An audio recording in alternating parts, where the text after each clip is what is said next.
Alors, on va continuer avec la vidéo. On s'était arrêté dernièrement au paramétrage de la traverse. Alors, je disais que pour la traverse ici, elle est encastrée des deux côtés. Donc, on va cliquer sur encastrer, là. Et les flamants autour de l'axe Z, elle sera, n'est-ce pas, empêchée par les traverses. Donc, je vais cliquer ici.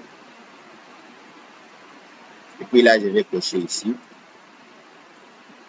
Et là, c'est quelle barre alors, j'ai la barre numéro 4, la poutre numéro 4. Donc, je clique ici. Ici, je vais cocher là. La poutre numéro 4. Voilà, ça m'indique n'est-ce pas, l'emplacement de mes pannes. Donc, je vais faire OK. Et puis ici, le déversement, n'est-ce pas, là, la même chose. Ici, à l'extrémité. Et puis, les coefficients de longueur, ici, j'ai fait la même chose. L'aile supérieure, je clique là-bas. Je prends toujours la poutre numéro 4. Je fais OK. Et puis, l'aile inférieure, il n'y a pas de panne. Donc, l'aile inférieure, on va laisser encastrer. Voilà. On va enregistrer ça. On va fermer. Et puis, on va appliquer ça à tout.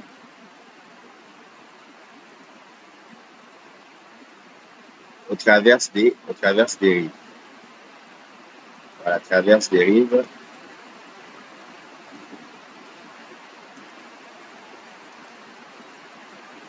Voilà, appliquer et fermer. Voilà. On va créer une nouvelle famille.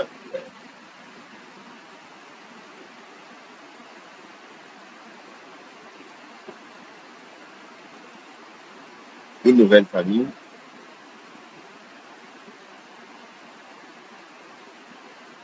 Alors, ici pour la famille 3.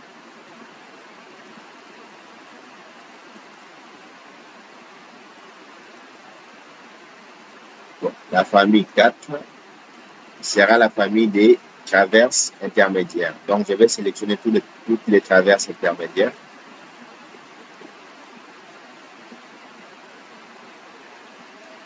CTRL C, CTRL V, traverse intermédiaire. Je vais enregistrer. La famille 5 sera la famille des pannes. Donc, on va sélectionner toutes les pannes.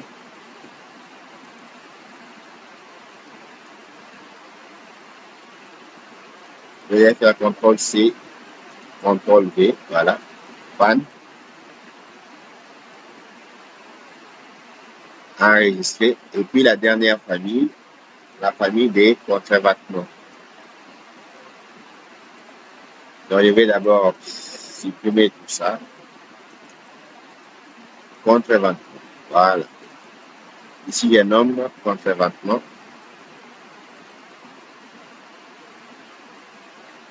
Et puis, j'enregistre. Alors, on va paramétrer la famille 4, traverse intermédiaire. Ici, on va venir dans type de barre. Ce sont toujours des poutres, nouveau. Traverse intermédiaire.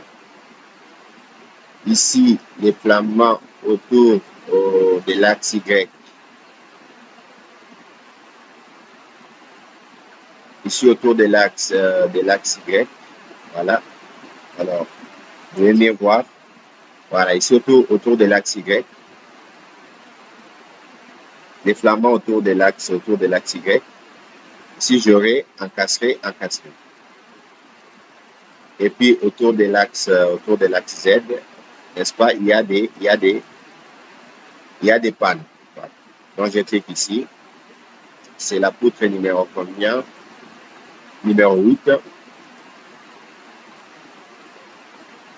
Donc, je clique là. Ici, la poutre numéro 8. Voilà. OK. Et puis, paramètre de déversement, la même chose.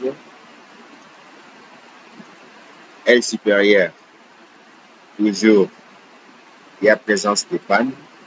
Poutre numéro 8. OK. Et puis, aile inférieure, c'est encastré. Voilà. On va faire enregistrer, fermer. Et puis, on va appliquer ça à toutes les traverses intermédiaires. Appliquer, fermer. On va aller à la famille 5, la famille des pannes. Alors, pour les pannes, on va paramétrer également. On va d'abord sélectionner toutes les... Bon, on va les faire après. Pour les pannes, ce sont également des poutres. À nouveau. Panne. Alors, ici, les flammands, il n'y a pas de flammands parce que ce sont les barres horizontales. Les barres horizontales, pardon, il n'y a pas de flammands ni par rapport à X ni par rapport à Y. Par contre, il y a les déversements. Donc ici, pas de flammands. Et là également, pas de flammands. Par contre, il y a les déversements dits au moment. L supérieur, c'est encastré, est plutôt articulé. Et puis L inférieur, la même chose, articulé. Voilà. On va vérifier la flèche ici. C'est OK, enregistré, fermé. Et puis, on va l'appliquer à toutes les pannes. À toutes les pannes. Voilà. Appliquer, fermé. Et il nous reste maintenant la dernière famille, la famille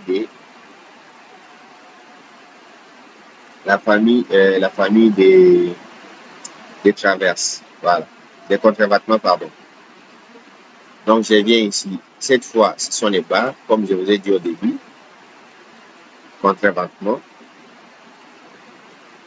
Ils ne sont soumis qu'aux efforts de traction ou de compression. Voilà. Donc, il n'y a pas de flambement. Il n'y a pas de vérification au flambement ici. Ni au déversement. Voilà. Enregistrer, fermé. On va appliquer à tous les contrebattements. Appliquer. Voilà. Fermé. Voilà, on a fini.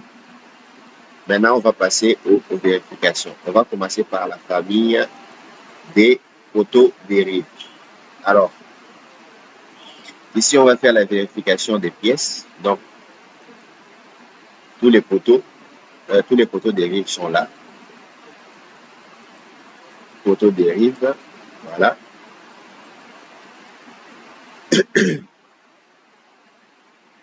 Bon, les poteaux dérivés, pardon. Voilà, les poteaux dérivés sont là. Ici, et puis, on va cocher tout ça. Et puis, on va aller dans calculer. Voilà, on va aller dans calculer pour voir. La vérification des pièces, vous voyez. Ici, toutes les vérifications ont tenu. Pour les profilés H et AD20, si on clique ici pour voir les détails, vous voyez, le déversement a été calculé, a été vérifié, les flammands également a été vérifié. Et puis ici, on nous dit que le profil, il est correct. Donc, c'est bon.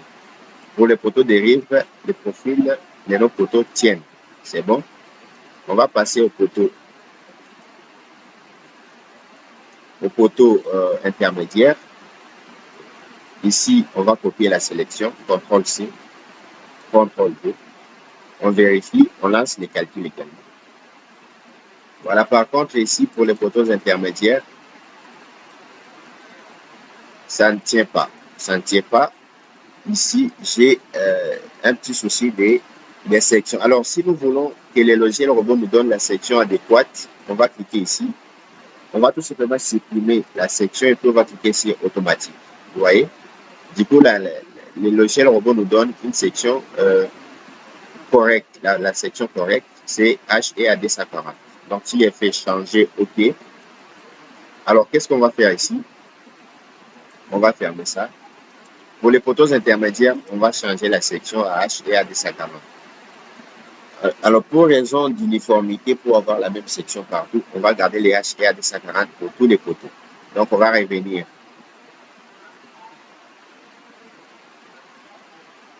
Ici, là-bas, en fait, démarrage.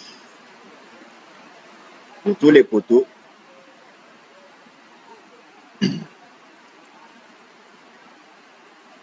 donc on va venir ici. HEA 220. Voilà, pour tous les poteaux, on va changer à HEA 240. Oui.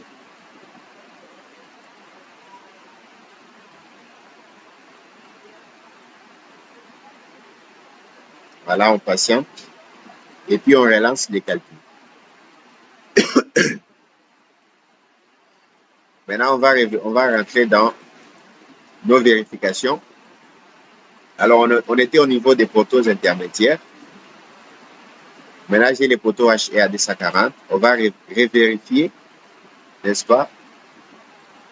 On va cliquer sur calculer. Vous voyez maintenant, ça tient, sauf pour les poteaux 9 et, 9 et 10. 9, 9 et 10. Pour les poteaux 9 et 10, on va voir ici, automatique, HEA 260. Donc, c'est pas grave. Pour ces poteaux-là, on va changer. Automatique, on va cliquer sur changer. OK. Et pour les poteaux 10, également, automatique, changer. OK. On va relancer les calculs.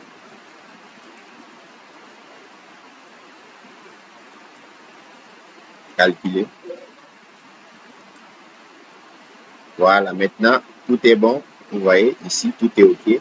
Alors, si vous voulez, pour raison d'uniformité, vous pouvez adopter les HEA 260 partout. Voilà, pour tous les poteaux. C'est aussi une bonne chose. Donc, on va fermer. Alors, c'est ce que nous allons faire. Nous allons adopter l'uniformité des HEA 260 partout. Donc, c'est aussi dans les buts de faciliter la réalisation. Donc, on va créer un nouveau profil. HEA 260 pour les poteaux. Parce que la hauteur, elle est assez importante.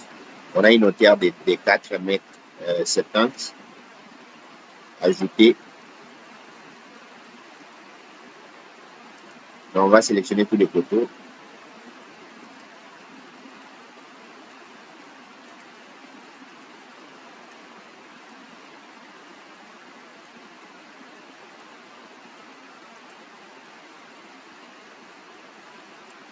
Voilà, on va aller changer ici.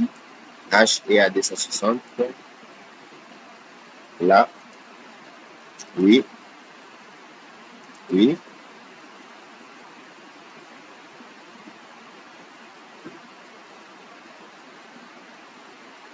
On relance les calculs.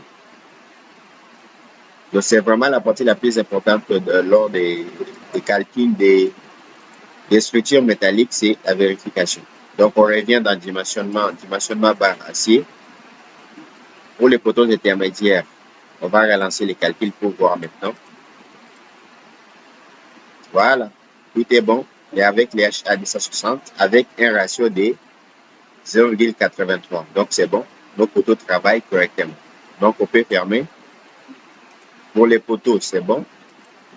Pour les poteaux intermédiaires, maintenant, on va passer au niveau des traverses. Donc, ici, pour les traverses, je vais copier la sélection ici. Et la même chose, on va calculer pour voir si les traverses tiennent. Les IPE 400. Donc ici, on voit déjà que le ratio il est faible. Hein. Donc la section IPE 400, c'est une grande section. On va devoir peut-être diminuer la section. Si nous cliquons ici et que nous demandons le logiciel robot quelle est la section adéquate, optimale, par exemple, le logiciel robot nous dit que les IPE 220 feront l'affaire aussi. Donc, qu'est-ce que nous allons faire? nous allons prendre les IPE 300. Donc, on va fermer. Pour les traverses dérives, alors avant de prendre les IPE 300 pour les traverses dérives, on va vérifier pour les traverses intermédiaires pour voir et puis on aura une idée sur la section à adopter. Calculer. Voilà. IPE 400. Le ratio, il est toujours faible. Hein. Il est en dessous de 50%. Donc, ce n'est pas économique comme section à utiliser, comme profilé. Donc, on va devoir diminuer la section pour avoir de l'économie. Alors, ici, par exemple, si j'ai des mannes au logiciel, il me dit un IPE 300 fera l'affaire. Alors, nous allons changer notre traverse. On va revenir ici.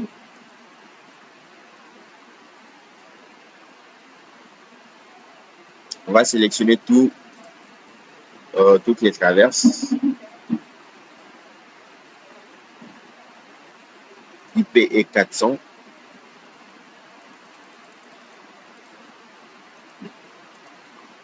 Et puis, on va prendre les IPE 300.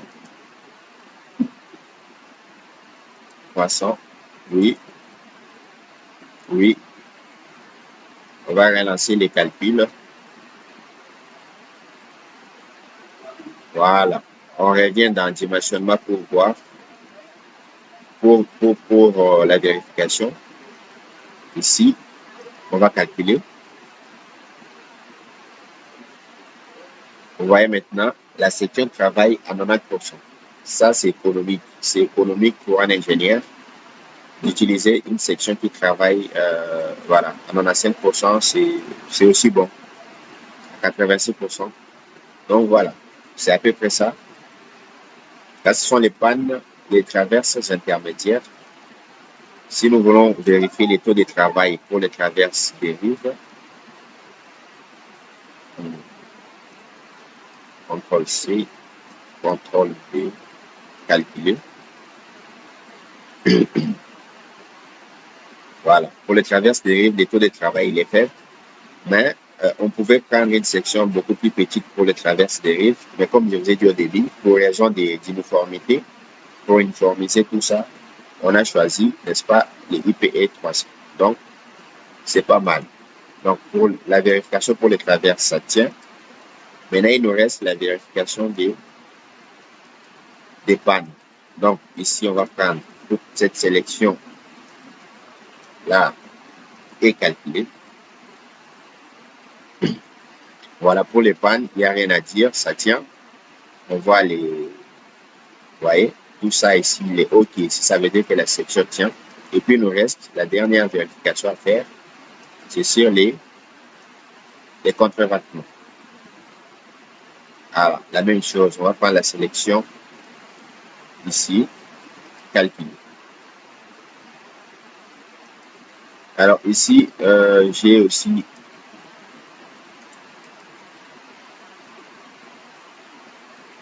automatique. Vous voyez, ça me dit qu'il faut que j'utilise les cornières de 60 x 10. Donc, ce que je vais faire ici, je vais fermer. Je vais revenir ici. Et puis, je vais créer un nouveau profilé. Nouveau. Cornière de CAE de 60 x 10. 60 x 10. Ajouter, fermer. Donc, je vais sélectionner tous les contrevêtements. Et je vais changer leur section. Voilà. Oui. Oui également.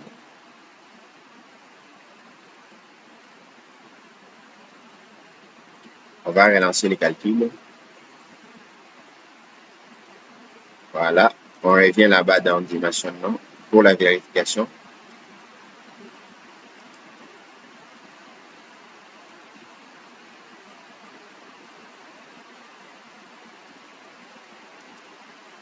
Voilà. Je crois que ça n'est fini pour tout ce qui est vérification. Maintenant, il nous reste, comme on a fini avec les vérifications, maintenant il nous reste les assemblages. Voilà. Il nous reste la partie ici, les assemblages, que nous allons traiter dans une vidéo qui va bientôt sortir. Voilà, merci de nous avoir suivis. Si vous ne vous êtes pas encore abonné à notre page, je vous invite à vous abonner et à liker la vidéo, n'est-ce pas, pour permettre à d'autres personnes de la regarder aussi et également de partager la vidéo. Voilà, merci de nous avoir suivis et à la prochaine.